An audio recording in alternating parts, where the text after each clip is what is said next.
এখন দেখুন মিষ্টিগুলো কত সুন্দর হয়েছে, কত সুন্দর মিষ্টিগুলো হয়েছে।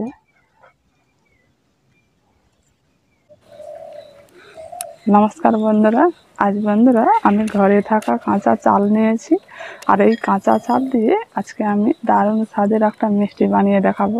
আর এই মিষ্টির স্বাদটা দোকানের মিষ্টির স্বাদের মতো লাগবে, আর বানাতেও খুব সোজা, যে সে দেখলেও কিন্তু এই মিষ্টিগুলো বানাতে পারবে। আপনারা দেখতে থাকুন আমি কিভাবে বানাই। আমি মিষ্টির জন্য 1 বাটি চাল নিয়েছি। এখন চালটাকে ভালো করে ধুয়ে নেব।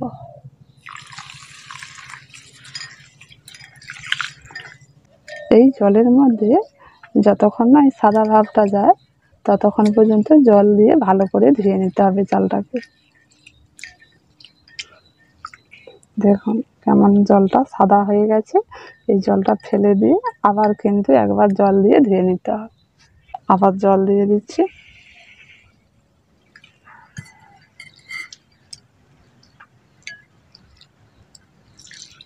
এখন চালটাকে পরিষ্কার করে ধুয়ে নিয়েছি।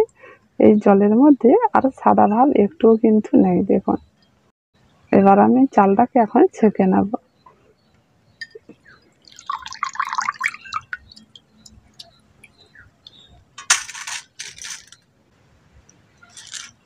চালটাকে কিন্তু ছেঁকে একটু এইভাবে মিলে দিতে হবে। চালের গায়ে যে জলটা থাকবে সেটা তখন শুকিয়ে যাবে।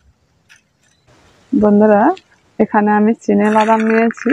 এই চিনে বাদামগুলো এখন ভেজে নেব। এখন গরম কড়ার মধ্যে চিনে বাদামগুলো দিয়ে দিচ্ছি। এই যে উপকরণগুলো আমি দিচ্ছি এগুলো কিন্তু সবার বাড়িতেই থাকে।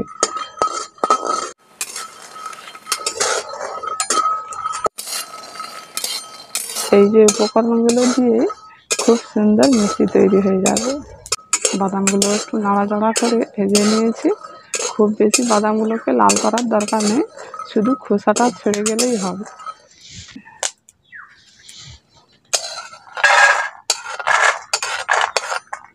এবার ওই কড়ার মধ্যে অল্প করে একটু ঘি দিয়ে দিচ্ছি।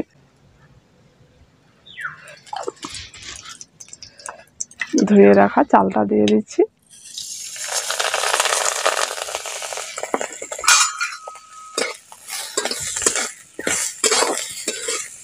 এই চালটাকে একটু হালকা আছে একটু নাড়াচাড়া করে ভেজে নিতে হবে। খুব বেশি ভাজার দরকার নেই, একটু হালকা করে ভেজে নেব।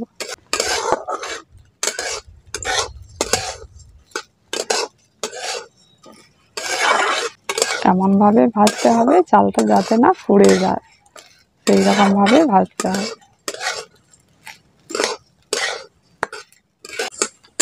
হালকা আঁচে নাড়াচাড়া করে চালটাকে একটু ভেজে নিয়েছি। দেখুন খুব বেশি কিন্তু লাল হয়নি, সামান্য একটু লাল হয়েছে। এবার নামিয়ে নিতে হবে।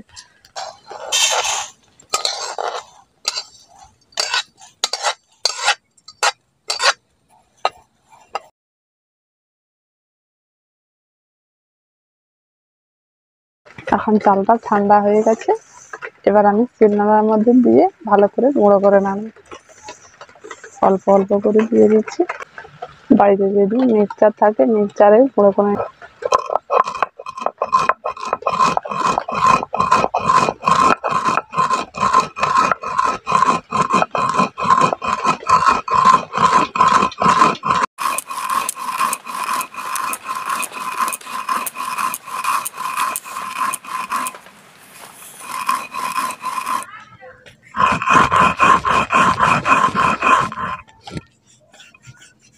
এখন এই চালগুলো গুঁড়ো হয়ে গেছে, এগুলোকে তুলে নিচ্ছি। বাকি চালগুলো একই রকম ভাবে গুঁড়ো করে নেব।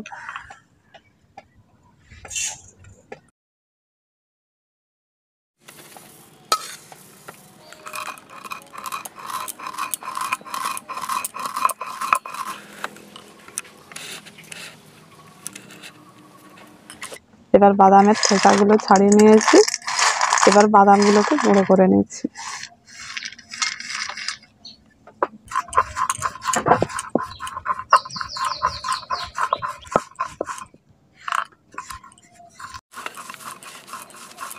বাদামগুলোকে গুঁড়ো করে নিয়েছি। এবার তুলে নিচ্ছি। তুলে চালের গুঁড়োর সঙ্গে দিয়ে দিচ্ছি। এবার মিষ্টিগুলো বানিয়ে নেব। ওই কড়ার মধ্যে 500 গ্রাম দুধ দিয়ে দিচ্ছি। ওই দুধের মধ্যে হাফ বাটি চিনি দিয়ে দিচ্ছি। আমি যতগুলো পরিমাণ মতো জিনিসপত্র নিয়েছি সেই পরিমাণে কিন্তু আমি চিনিটা দিয়ে দিচ্ছি। এখন দুধটা হালকা গরম হয়ে গেছে, এর মধ্যে আমি 1 প্যাকেট গুঁড়ো দুধ দিয়ে দিচ্ছি। মিষ্টির স্বাদটা তাহলে ভালো আসবে। বেশি গরম দুধের মধ্যে এই গুঁড়ো দুধ দিলে কিন্তু গুঁড়ো দুধটা দুধের সঙ্গে মিশবে না, তখন দানা দানা রয়ে যাবে। তাই হালকা গরম অবস্থাতে এই গুঁড়ো দুধটা দিয়ে দিতে হবে। এবার ভালো করে নাড়াচাড়া করে দুধটাকে ফুটিয়ে নেব। দুধটা এখন ফুটতে শুরু করে দিয়েছে। এবার এর মধ্যে 2-3টে এলাচ ফাটিয়ে দিয়ে দিচ্ছি। নাড়াচাড়া করে চিনিটাকে খুব ভালো করে গলিয়ে নিতে হবে। এখন চিনিটা পুরোপুরি গলে গেছে, এবার দুধটা নামিয়ে নিচ্ছি।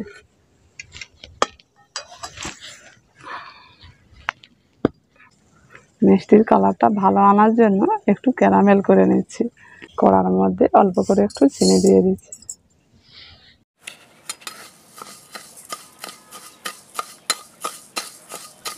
দেখুন আস্তে আস্তে করে চিনিটা গলতে শুরু করে দিয়েছে। আর একটু এইভাবে করে নাড়াচাড়া করলে একটু লালচে হয়ে যাবে।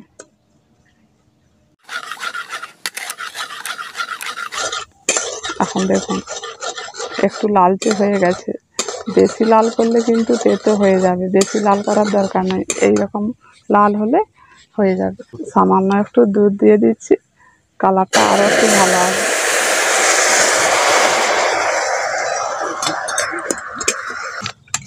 এবার ওই দুধের মধ্যে এই ক্যারামেলটা দিয়ে দিচ্ছি।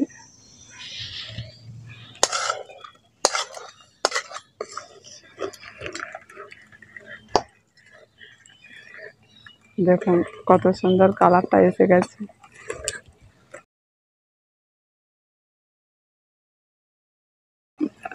এখন ক্যারামেলটা দিয়ে ভালো করে দুধের সঙ্গে মিশিয়ে নিয়েছি।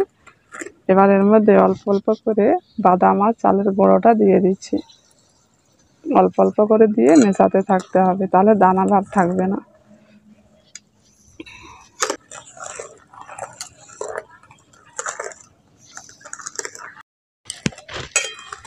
এবার এটাকে নাড়তে নাড়তে বেশ গাঢ় করে নিতে হবে। এখন দেখুন কিছুক্ষণ নাড়ার পর কতটা গাঢ় হয়ে গেছে দেখুন। এইভাবে করে আরও কিছুক্ষণ নাড়তে হবে।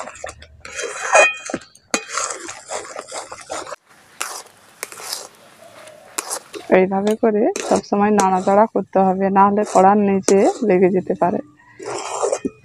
আরও কতটা গাঢ় হয়ে গেছে, এটাকে আরও একটু নাড়াচাড়া করে দইয়ের মতো তৈরি করে নেব। এখন দেখুন আরও কিছুক্ষণ নাড়ার পর এখন কেমন শক্ত হয়ে গেছে। মিষ্টির জন্য এটা পুরো রেডি হয়ে গেছে, এবার নামিয়ে নিতে হবে। দেখুন এখন পুরো দইয়ের মতো হয়ে গেছে। যেই পাত্রের মধ্যে আমি মিষ্টিটা বানাবো সেই পাত্রটা আমি রেডি করে নিয়েছি পেপার দিয়ে তেল মাখিয়ে। এবার ওই পাত্রের মধ্যে এটা এখন দিয়ে দিচ্ছি। এই পাত্রের মধ্যে আমি মিষ্টিটা সেট করব, তাই ভালো করে এটাকে এইভাবে করে একটু চেপে চেপে দিয়ে সমান করে নেব। হাত দিয়ে এইভাবে করে একটু সমান করে নিচ্ছি।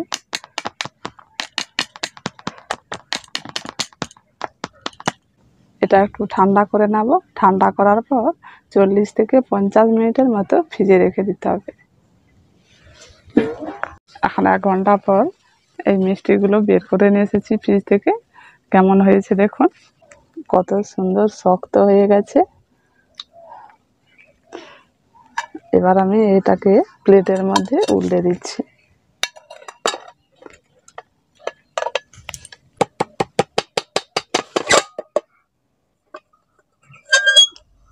দেখুন কত সুন্দর উঠে গেছে, ওপরটাও কত সুন্দর হয়েছে, আর নিচটাও কিন্তু খুব সুন্দর শক্ত হয়ে গেছে। এবার আমি পিস পিস করে কেটে নিচ্ছি। আমি এটা একটু সাইজ করে নিচ্ছি 4 কোনা করে।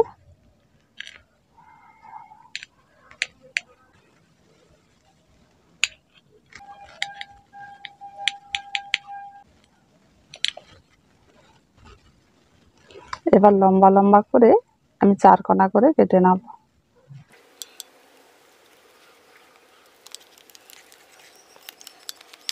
ঘরে থাকা চাল দিয়ে এই মিষ্টিগুলো আমি বানিয়েছি।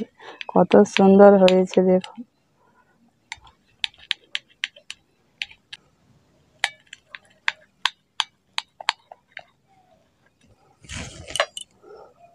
এখন দেখুন মিষ্টিগুলো কত সুন্দর হয়েছে,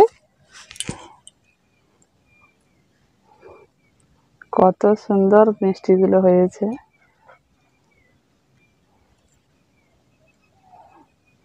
আর এই মিষ্টিগুলো খেতে কিন্তু পুরো দোকানের মিষ্টির মতো স্বাদটা লাগবে, খুব ভালো লাগবে। অবশ্যই বন্ধুরা কিন্তু একবার বানিয়ে দেখবেন।